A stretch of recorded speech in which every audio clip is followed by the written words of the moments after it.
Assalamualaikum warahmatullahi wabarakatuh. Al-Fatiha hadratin Nabi Muhammadin Mustafa Rasulullah sallallahu alaihi wa alihi wa sallam li jami'i arwahi walidina wa masyayikhina wa muallimina wa asatidina khususan li muallifi hadzal kitab Syekh Muhammad Nawawi bin Umar Al-Jawi Al-Battani wa khususan li muassis hadzal majlis wal masjid. أن الله يدعو لهم ويرحمهم ويعلي درجاتهم في الجنة وينفعنا بأسرارهم وأنوارهم وعلومهم ونفعات بالدين والدنيا والآخرة وأن الله الكريم يفتح علينا فتوح العارفين ويفقهنا في الدين ويرزقنا كمال الإخلاص واليقين إلى حضرة النبي شيء لنا ولهم الفاتحة.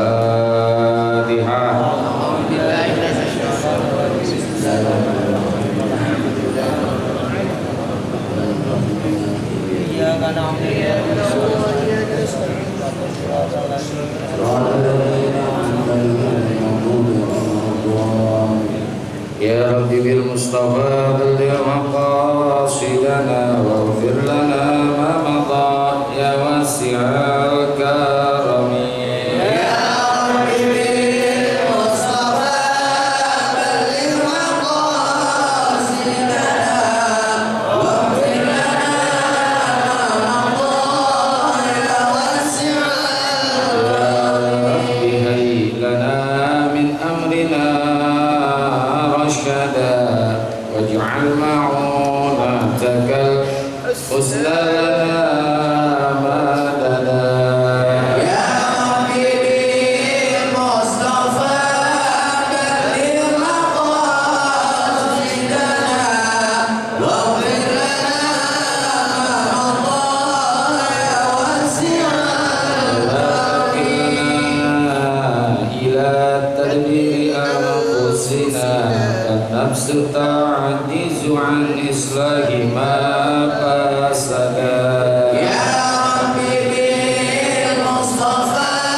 Wassalamu ala sayyidina wa maulana Muhammad wa ala alihi wa sahbihi ajma'in, amma ba'du.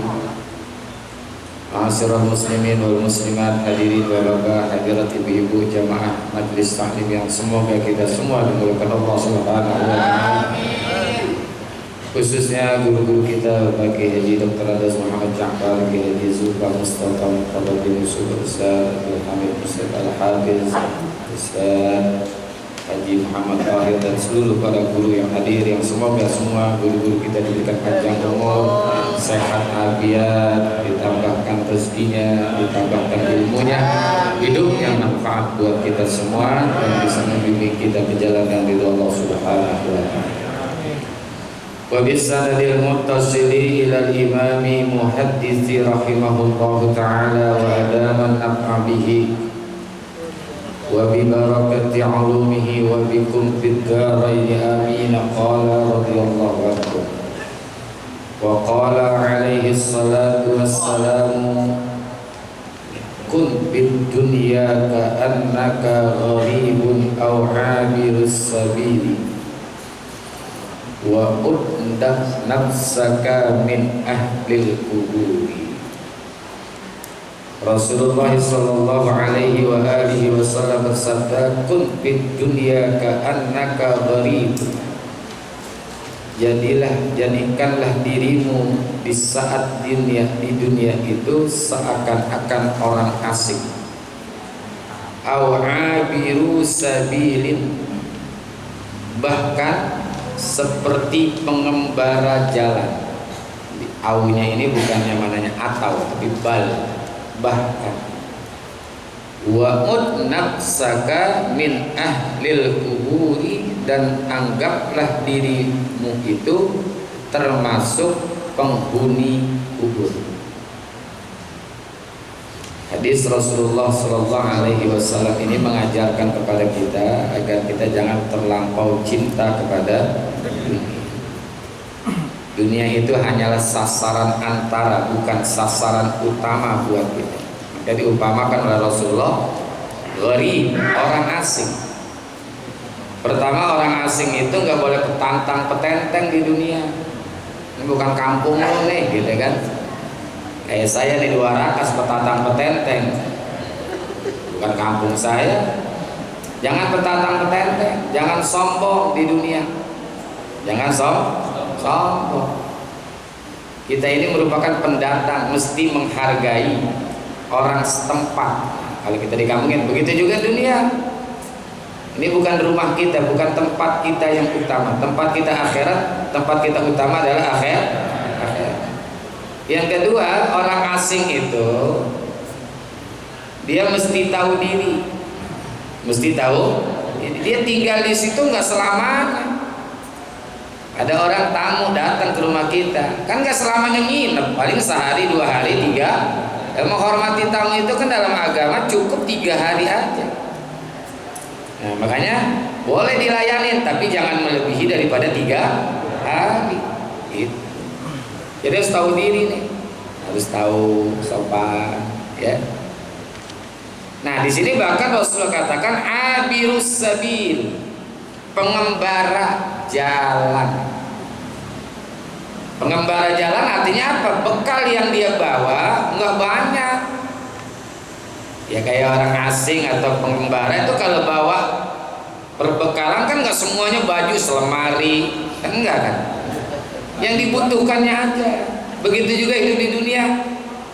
Jangan terlampau banyak kita mengambil dunia. Rasulullah ingatkan, man akhazad dunya fawqa ma yakfihi akhaza hatfahu wa huwa la yash'uru. Siapa orang yang mengambil dunia melebihi daripada kebutuhannya, sesungguhnya dia sedang mengambil beban sementara dia tidak menyadarinya. Di dunia ini ya udah kita ambil sesuai dengan kebutuhan kita. Jadi ini Rasulullah luar biasa mengumpamakan kita ini hidup di dunia gharib aw abiris sabil, orang asing dan pengembara. Makanya bekal kita hidup di dunia kan, meskipun ayatnya ini berkaitan tentang masalah haji, tapi ini bisa juga diaplikasikan atau diterapkan pada hidup dunia. Wa tazawwadu fa inna khairaz zadi taqwa. Berbekalah olehmu, fa inna khairaz zadi taqwa, karena sesungguhnya sebaik-baik bekal itu adalah ketakwaan. Nah, hidup di dunia ini mesti ada ketakwaan. Ciri-ciri orang yang bertakwa, Al-Imam Daud bin Sulaiman, beliau pernah mengatakan, ciri-ciri orang yang bertakwa yang pertama adalah husnut tawakkuli bima lam yanalu, bersikap tawakal terhadap apa-apa yang belum didapatkan. Tawakal, hidup di dunia ini harus ada tawakalnya, tapi harus diawali dengan usaha. Usaha, ya, kalau pengen punya harta usaha, pengen kenyang ya makan, supaya jangan haus ya minum, supaya sehat ya berobat, kan begitu. Itu usaha dulu, jangan ujung-ujung tawakal, harus ada usaha. Jadi husnul tawakkuli bima lam yanal, bersikap tawakal terhadap apa-apa yang belum didapatkannya. Tawakalnya berserah diri kepada Allah. Tapi ingat, jangan langsung tawakal, harus ada usaha dulu, ya. Ada orang berpersepsi, udahlah, nggak usah berobat, nggak usah nyari uang, nggak usah nyari nafkah, nggak usah nyari rezeki, ntar juga dikasih oleh Allah. Ini keliru. Memang ada, tapi ini khusus buat orang-orang yang sudah memiliki ketakwaan dan tawakalnya sudah tinggi. Kan ada dialog di antara seorang murid dengan gurunya, yaitu Al-Imam Asy-Syafi'i dengan Imam Malik bin Anas. Bukan Anas bin Malik, tapi Malik bin Anas. Kedua ulama ini bersih tegang, kalau bahasa sekarang bersih tegang tentang makna tawakal yang sesungguhnya. Kalau Imam Syafi'i berpendapat bahwa tawakal itu nggak bisa langsung pasrah, harus usaha, bekerja, berusaha dengan rajin, dengan gigih. Imam Syafi'i itu. Kalau Imam Malik enggak lah, nggak usah ngapain pakai kerja segala. Udah di rumah aja santai, orang rezeki udah diatur oleh Allah kok. Tetap nih kedua ulama ini memiliki prinsipnya masing-masing. Imam Malik harus tetap dia bertawakal dengan pasrah semata. Kalau Imam Syafi'i harus berusaha. Kedua-duanya orang soleh berdasarkan dalil-dalil daripada Al-Quran serta hadis-hadis Rasulullah. Akhirnya Imam Syafi'i permisi aja, udah dah, mohon maaf guru, saya pulang aja dah. Habis kita gak ada mau kalah nih, saya gak mau kalah, guru juga gak mau kalah. Pulanglah Imam Syafi'i. Di tengah perjalanan Imam Syafi'i melihat ada orang lagi bopong-bopong korma sampai termehek-mehek tuh. Gotong-gotong korma berat. Kata Imam Syafi'i, "Tuan, maukah Tuan saya bantu untuk mengangkat korma tersebut?" "Ya silakan." Dibantu oleh Imam Syafi'i. Sampai di rumah orang itu, Imam Syafi'i diberikan hadiah 1 kilo korma. "Ini untuk bapak telah menolong saya, membantu saya, sehingga saya tidak terlampau berat mengangkat korma ini." Imam Syafi'i di situ mulai, nah ini prinsip saya yang paling benar nih, bahwa yang namanya sesuatu itu mesti diusahakan. Saya bisa dapat korma 1 kilo ini karena saya menolong orang ini. Itu kan bagian daripada usaha.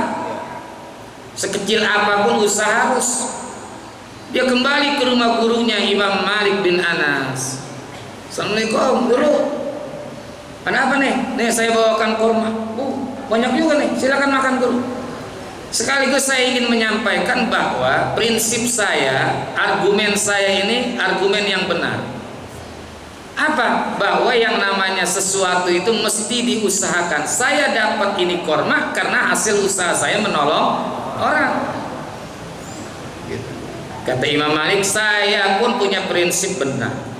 Kenapa? Saya belum kemana-mana, kaki saya belum bergerak, saya udah makan korma nih. Dua-duanya benar, benar. Jadi kalau kalangan kita mah harus berusaha, kerja keras, ya kan? Tapi jangan kita andalkan dengan kerja keras itu bisa kita dapatkan apa yang kita inginkan. Karena al-insanu bitadbir, wallahu bitakdir. Manusia sekedar mereka-reka, berikhtiar. Wallahu bitakdir, Allah yang menetapkannya, Allah yang menentukan dapat atau tidak, itu ya terserah Allah. Itulah ciri orang yang bertakwa adalah husnul tawakkuli bima lam yanalu, bersikap tawakal terhadap apa-apa yang belum didapatkannya. Yang kedua, husnur ridho bima qad nala. Orang yang bertakwa itu husnur ridho bima qad nala, bersikap rela, bersikap ridho dengan apa yang sudah didapat. Udah nerima aja, udah yang udah didapat terima, ya. Jangan nyari yang kagak ada. Yang udah ada udah syukuri, terima udah. Makanya orang saleh bisa bilang tuh, la tas'al anil mafqud waqna bima huwal mawjud.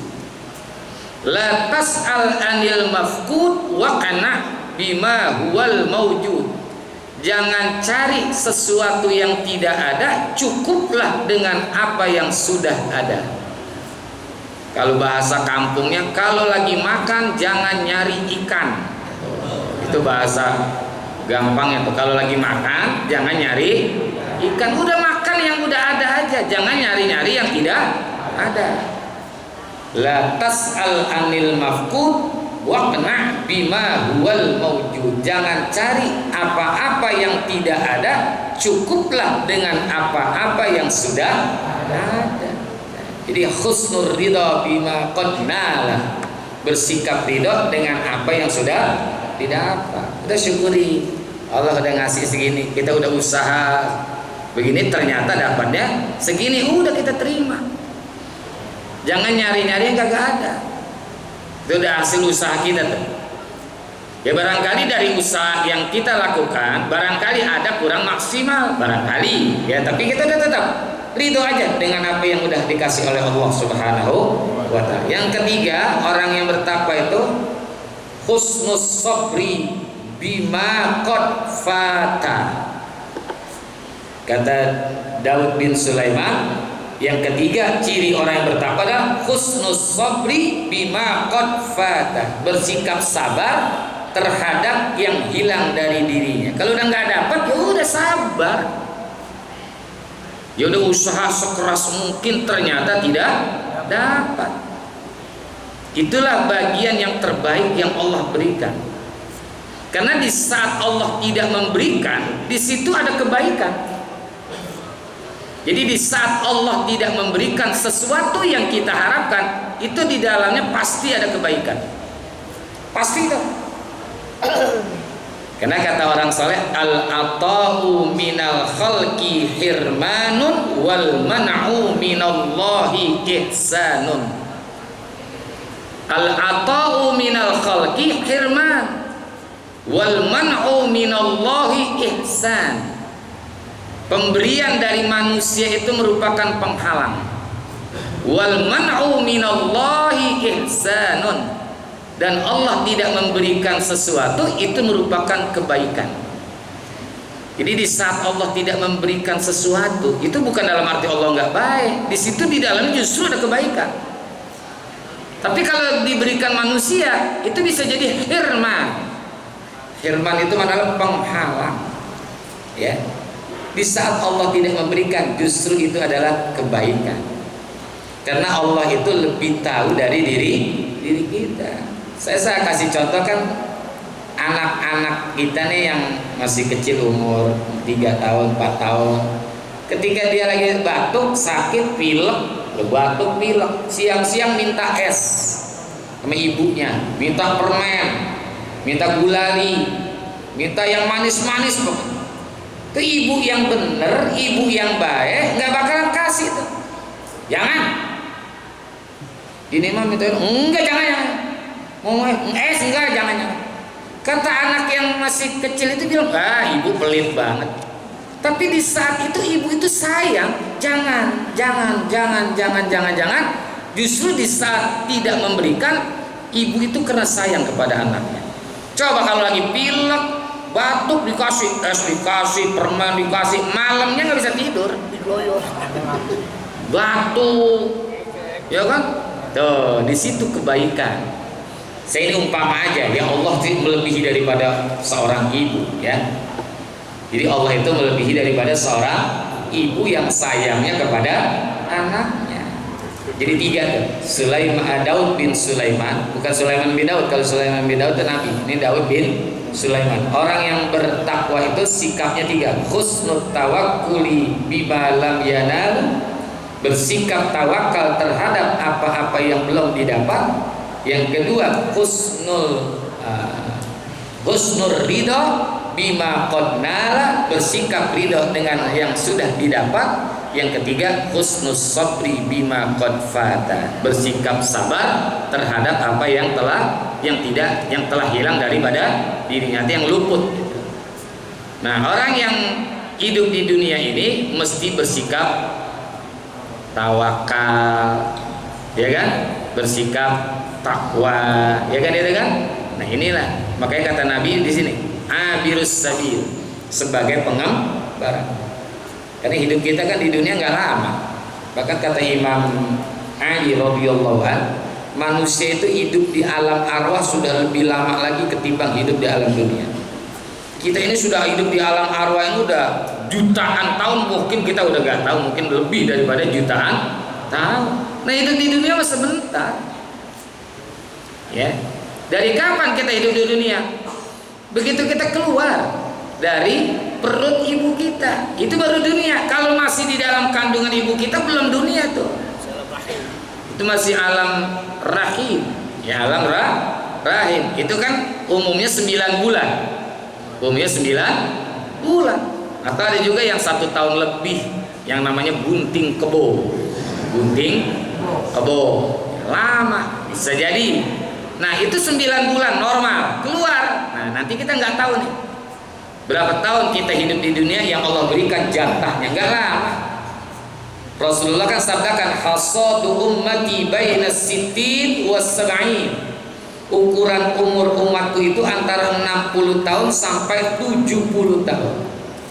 60 tahun itu ukuran standar, 70 tahun. Kecuali pegawai negeri yang suka korupsi, itu umurnya 58. 56 dia pensiun, 57 stres, 58 mati. Nah, ini cuma 60 tahun. Ini 60 tahun sedikit sekali.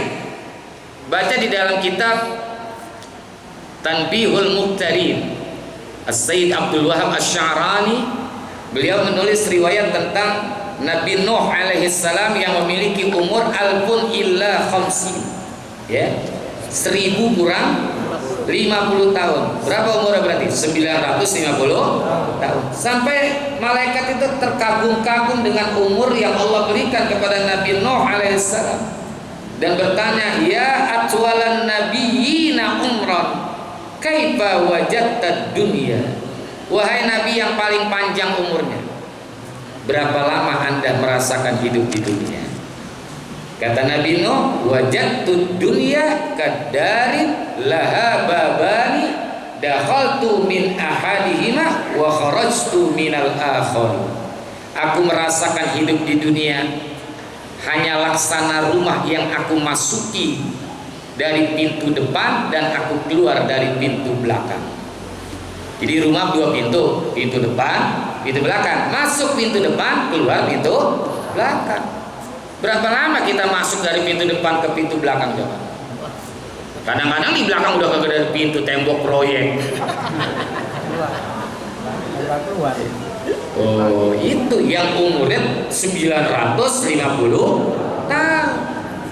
Selama apapun manusia itu hidup pasti akan bertemu dengan mati. Likulli ummatin ajal. Wa idza jaa ajaluhum la yastakhiruna sa'atan wa la yastaqdimun. Makanya kalau orang yang tawakal kepada Allah, ya udahlah dunia sementara. Ya kan, dunia itu sementara. Cuma 60 sampai 70 tahun. Dan udah 60 tahun udah kurang bisa menikmati kehidupan. Ya, kurang bisa menikmati kehidupan. Wa man nu'ammirhu nunaqqis sufil, kalau udah dikurangin tuh kenikmatan hidupnya. Ya, kenikmatan hidup. Maka diperkuat lagi oleh Rasulullah di dalam hadis ini, wa ud nafsaka min ahlil qabri, dan anggaplah dirimu termasuk orang yang menghuni kuburan. Udah, seakan-akan kita besok bakal mati. Ya, hadisnya kan sering kita dengar, ya kan? Ya'mal li dunyaka ka'annaka ta'ishu abada wa'mal li akhiratika ka'annaka tamutu ghada. Urusan dunia itu seakan-akan kita masih lama hidup di dunia. Masih lama. Artinya masih lama di sini, jangan terlalu ngoyo. Jangan terlalu ngoyo. Ini ada orang yang salah persepsi. Kita masih lama di dunia, kumpulin sebanyak-banyaknya dunia. Itu keliru sebetulnya. Artinya kita menghadapi dunia ini jangan terlalu ngoyo, santai aja. Orang masih lama kok. Ya masih lama. Ini pengajian mulainya jam 9 pagi. Ntar aja baru jam 7, kan gitu kan? Baru jam 7 nanti aja lah, santai aja. Kan santai gitu. Punya kerjaan masih lama, kita juga santai. Begitu juga hidup di dunia, orang masih lama ya santai aja di dunia, gampang. Tapi urusan akhirat, wa'mal li akhiratika ka'annaka tamutu ghadan. Berbuatlah untuk akhiratmu seakan-akan kamu mati besok ini kita bakal mati. Seakan-akan begitu. Coba kita bayangkan bahwa kita besok ini bakal mati. Insya Allah tuh usaha untuk melakukan ibadah lebih sungguh-sungguh. Ya, karena memang seringnya kita rame-rame lupa dengan mati. Ya, padahal kita semua bakal menjadi ahlil kubur, ya menjadi ahlil kubur. Ya. Nih, hadis Rasulullah ini mengajarkan kepada kita biar kita qanaah terhadap dunia, biar sikap tawakal ketika hidup di dunia, dan jangan terlampau kita rakus terhadap dunia. Dah, wallahu a'lam bissawab wa ilaihil marji'u wal ma'ab. Wa qala alaihi salatu wassalam iza matal 'alim bakat alaihi samawati wal ardh. Terima kasih dan mohon maaf. Hadanallahu wa iyyakum ajma'in. Wassalamualaikum warahmatullahi wabarakatuh.